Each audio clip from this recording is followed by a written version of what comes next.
Hello and welcome to the Not Your Average Videos channel. I'm Branson and today we'll be talking about Walt Disney World and the 10 tips you can use for making the most out of any day at the Walt Disney World Resort at any of the parks. Before we get into the tips, let's talk a little bit about Walt Disney World. There's some common misconceptions out there, especially to people that have never been before. Starting with that Walt Disney World is just one theme park. It's not. It's 4 theme parks. The Magic Kingdom, Animal Kingdom, Hollywood Studios, and Epcot.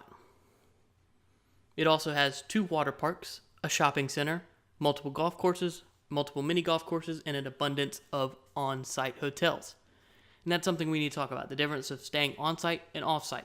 On-site is going to be more expensive, but it's going to have benefits. Off-site is going to be less expensive, and you're going to miss some of those benefits. Now, those benefits will come to play later on in the video, so we'll just jump into the first tip, which is download the Walt Disney World app. The Walt Disney World app is very useful as far as it is a map. You can see the park you're in with GPS. So instead of looking at the map, guessing where you are, you'll know exactly where you are on the map and how to get to the next attraction. It also shows you wait times for all of the attractions in the park and if they're closed. You can also make fast pass reservations and mobile ordering, which we'll talk about later in the video, along with dining reservations directly in the app. Number 9, you're going to want to bring sunglasses. While a lot of the park is shaded by design, some of the places you're going to walk are going to be walking directly into the sunrise or the sunset, or at high noon. Everywhere is the sun, and you're going to want to bring sunglasses because some of the park is very bright, and you're going to strain your eyes if you don't have your sunglasses on. My next tip for you is just relax. Enjoy your time at the park. Don't be running from place to place trying to get fast passes or dining reservations. Go ahead and plan that out in advance to where you have lulls, where you can walk to different attractions and wait in line. Waiting in line is fun. It's good. Some of these queues are very intricate and interesting. I would say most of them are. So just calm down, relax, enjoy your day. Don't rush place to place. Just walk, enjoy, take time to walk around the park. Just walk around the park to see it. These parks are so detailed and so built caringly and designed out that you're going to notice stuff even if you've been there 50 times. So especially if this is the first time you've been to a park or the first time you've been in 5 or more years, slow down, look around. You're going to notice a lot of people not doing that, but you're going to notice they're also probably not enjoying themselves as much as you are. Next up, we have Fast Pass Plus. Now, this is going to allow you to get more attractions done in a day. Now, if you've been to the Walt Disney World Resort recently, you know about this. If you haven't been there recently or never, if you haven't been there within the past 5 years, this is a little different than how the old Fast Pass works. The old Fast Pass, you'd go to a kiosk, you'd scan your ticket, they'd give you a little printout for when to come back. They don't do that anymore. Now your Fast Pass is stored on your Magic Band or on your ticket. So you go and you scan it at a little post. They're little posts. They're about 4 feet high. They have Mickey's head on it. You scan it, turns green, you're good. Now the way you operate the Fast Pass Plus is in your Walt Disney World app. And you can make these reservations in advance. So if you're staying on property, you get 60 whole days to make your Fast Pass reservations. You can pick 3. Certain parks have restrictions on certain ones you can choose together, but for the most part, you can get your good attractions in those 3. Now, if you make these 3 in the morning, try not to push them all together or try to group them in certain areas of certain parks because you don't want to have to walk and run across the park. If you make them in the morning and the afternoon, once you've used all 3 of your Fast Passes, you can make new ones. Now, next up, this one's going to sound obvious to some people, but if you've never been to the parks, you may think wearing non-tennis shoes will be okay because maybe you're in flip-flops, it's hot outside, you're going to want to put tennis shoes on. It's a lot of walking. Trust me, wear your tennis shoes. Put on some nice, comfortable tennis shoes. You're going to be walking miles each day. And if you're at Animal Kingdom, you're going to be walking several miles. Now, I'm not saying this to scare anybody that, oh wow, that's a lot of walking. It's not as much as it seems, but if you're wearing flip-flops or sandals or any other arrangement of non-athletic shoe, your feet are going to kill you at the end of the day. Because walking on flip-flops, miles and miles at a time, not good. Now, if you're going to the water park, of course, wear you some flip-flops. But if you're going to be at the Magic Kingdom, wearing flip-flops is not going to be your best option. Wearing a pair of nice, solid tennis shoes is going to make your day so much more enjoyable and make that last walk out of the park not miserable. Next up, we have mobile ordering. Now, mobile ordering is a rather new feature and an expanding one on the Walt Disney World app, in which you can order quick service meals or quick service snacks ahead of the time when you get there, eliminating your 30 to an hour wait to get your food.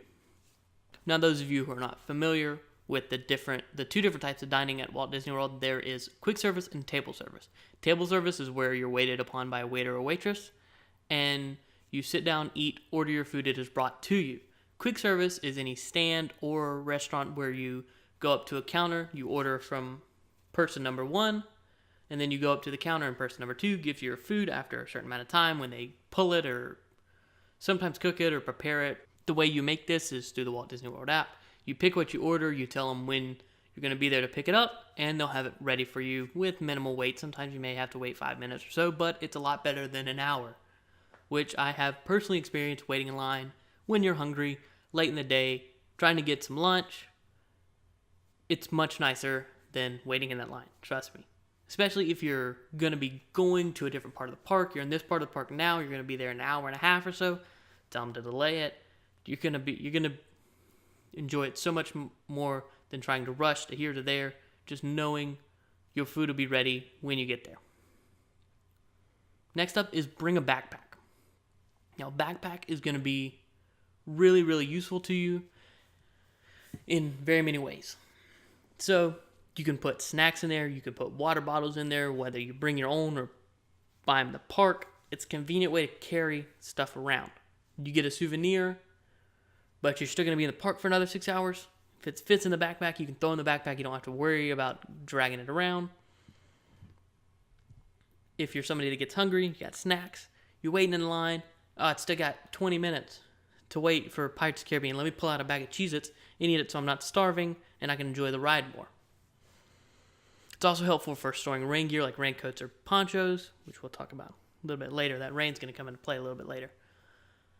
But you can also use it to store equipment for somebody that has medical needs or stuff for young children or children of any age, because it's very useful and it's very friendly. Unlike some theme parks where a lot of the rides are too rough or intense to bring a backpack on, most of the rides at Walt Disney World, you can bring a backpack, you can set it in between your legs, your stuff's never going to leave you. If you have valuables, electronics you have in there, you're not going to have to worry about it.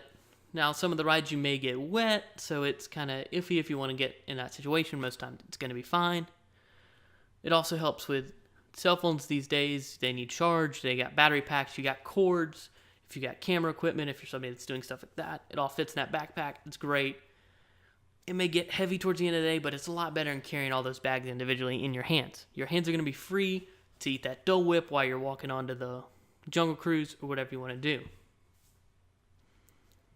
This next one is big. I've seen this a lot recently. It's a big problem, and it's get off your phone. If you're in Haunted Mansion, I can tell you're on your phone because your dune buggy is lit up like the 4th of July. Why are you even on this ride? If you're not going to enjoy the ride, don't get on it. You're ruining my experience and everybody else's experience around you. You got the phone lit up in your face, put it in your pocket. If it's an emergency, I understand, but if you're sitting there scrolling through Facebook, you could have done that anywhere else. Now, the lighting in these rides is very specific, is very sensitive to somebody lighting up a phone in their face. Even if you have it on 0% brightness, it's still going to affect the way the ride feels. And even beyond that, it's going to ruin your own experience. You're at Walt Disney World. This park was built before cell phones. There is stuff to look at all the time. There's stuff to notice all the time. And even with taking pictures, take pictures of what matters. Take pictures of yourself, your family. Have people take pictures of you or your family. take pictures that mean stuff. Don't take meaningless pictures of fireworks or a squirrel or anything else. You don't need to be posting on social media the whole time you're there. You're detracting from your own experience, trying to share your experience with somebody else. The best way to share an experience is to tell a story. That's what the whole park is about, is storytelling. So you don't need to take a picture of everything you see. Take those special moments.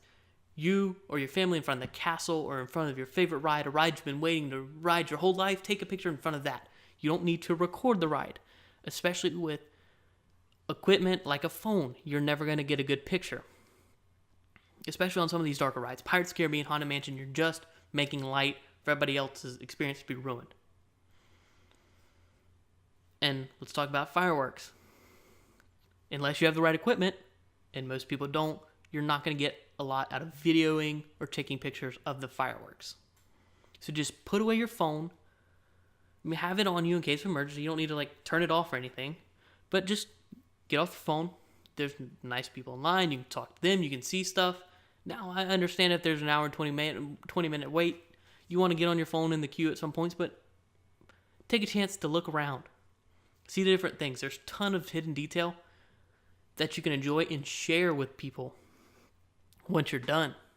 You don't need to be on your phone the entire time you're at the park. Now, since I've got that out of my system, we can move on to the next tip, which is park strategy. Now, you're going to want to approach each park with the strategy of the day, not too stringent because it's going to stress you out if you don't keep it, but a loose strategy on how you want to approach the park. Make your fast passes in certain areas. Don't make them on separate sides of the park, especially if you're at Animal Kingdom or Magic Kingdom. You're going to be running across the park and you're not going to enjoy anything. You're going to be stressed out. Every person that's walking slow in front of you enjoying their day is going to be very frustrating to you because you're, oh no, I got to get this fast pass in 5 minutes. It's over there in Adventureland. I'm stuck here in Fantasyland. Get out of my way, all this stuff. Just sit back, relax. Give you plenty of time to get from place to place. Don't make dining reservations at Be Our Guest. If you're planning on riding the Jungle Cruise 15 minutes before your dining reservations, it's not going to work. You're going to get stressed out. That goes back to relax, and that goes back to fast pass strategy. Now, some basic strategies for tackling these parks that's going to get you your lowest wait times is if you're going to be there in the morning, when you get there, go to the back and then work your way back to the front. Now, certain parks, this is not as feasible. Most parks are a loop, and Epcot does not open Havoc's Park in the morning. So, some of these strategies, but generally go to the attractions farthest away from the gate and then work your way back and then enjoy what you want to enjoy. In the afternoon, if you come there at 3 o'clock, start in the front and work your way to the back. Because all those people that did those front attractions first are now in the back. And you can enjoy the smart people in the front of the park. Nowhere is this more evident than Epcot. When you walk into Epcot in the morning, Spaceship Earth has got a 45-minute wait. But if you come back around 1:30, it's going to be a walk-on attraction. And it's one of those queues that's not got a lot to offer in the way of looking through stuff. It's not bad, but you'll enjoy the attraction much more if you are able to walk on it. And then this is number 1 on the list. The rest of these were in no particular order, but this one, if you're only going to take one tip away from this, use this one. Wait out the rain. If it starts sprinkling, don't run out of the park. The rain's going to clear, the sun's going to come out. It may be a little humid and muggy afterwards, but since all those people cleared out before, it's going to be a better day. And you don't want to sit there and get back to your hotel, be like, oh no, it's not raining anymore. And by the time it's going to take 2 hours out of your day if you'd have just waited in an attraction for 30 minutes. Now, there's some strategy to this. If it's thundering and lightning, of course, find shelter immediately. But if you have a poncho or a rain jacket or a small umbrella you can put in that backpack I told you about earlier, you can pull that out and continue on your day. The rain's not going to hurt you. It's just a little bit of water. Now, once you're moving about, you can find attractions to wait out the rain in. I'll give you some hints here. Attractions like Pirates of the Caribbean and Haunted Mansion are always going to be crowded, and they're going to surge during the rain. So try to pick something a little more low-key attractions. So maybe go to the Hall of Presidents during this rain if you're at the Magic Kingdom. If you're at Epcot, jump into the American Adventure, which is a 50-minute show. It's really entertaining. It's got some very compelling animatronics, and especially if you're a history person, it's mind-blowing. And it's 50 minutes. It's going to be done raining by the time you get in and out, and you can enjoy the less crowded park. I'd say crowds go down about a quarter when it rains because people leave because they're not from the state of Florida or have not been in Florida for very long. They don't know that when it rains, it's only temporary. In other places, when it rains, it's going to set in for a couple of days. But in Orlando, it'll blow through, it'll be done in an hour or two, and you'll be back to having a great day at the park. Now, if you're in Animal Kingdom, it's a little harder. Dinerland USA is going to be the place you want to be when it's raining because they have that large indoor restaurant. It's not going to be too crowded in there if you're trying to seek shelter, and they also have Dinosaur the Ride, which has mostly indoor queue. And Hollywood Studios, about all of their attractions are inside, and there's plenty of places to get away there. So just wait out that rain. You're going to enjoy your day afterwards. Rain is not the end of the day. Now, if it's thundering and lightning, seek shelter, and you may want to think if you have small children who may get scared by the thunder and lightning of getting back to your hotel room, so you can deal with that. But if you have older kids or kids that don't care about the loud sounds and bright noises, you can wait out the rain, and it'll pass. I mean, it may be dark by the time it passes, but if you jump on some indoor attractions, making brief stints running through the rain, just the rain, no thunder and lightning. If it's thunder and lightning, seek shelter. Seek shelter. But if it's just a rain, maybe a little bit of wind, you'll be fine. And that concludes this episode on the Dr. Average Videos channel. Remember, subscribe. This isn't just a Disney channel. Though I'm going to be doing lots of Disney videos, there's also racing videos and gaming videos and golf videos and all kind of stuff that we're going to throw on this channel. It's going to be fun for everybody. This is a great channel. There's information stuff. There's pure entertainment stuff. So just subscribe, like this video, share it with people. If you stumbled upon this video as an avid Disney fan, you know all these things, share it with somebody that may not. Or if you are going to the Walt Disney World Resort for the first time, this helps you, go ahead and leave a comment. Wow, that was great, or this was awful. Comment's a comment. It helps the algorithm. Thank you for watching. I'll see you next time. Goodbye.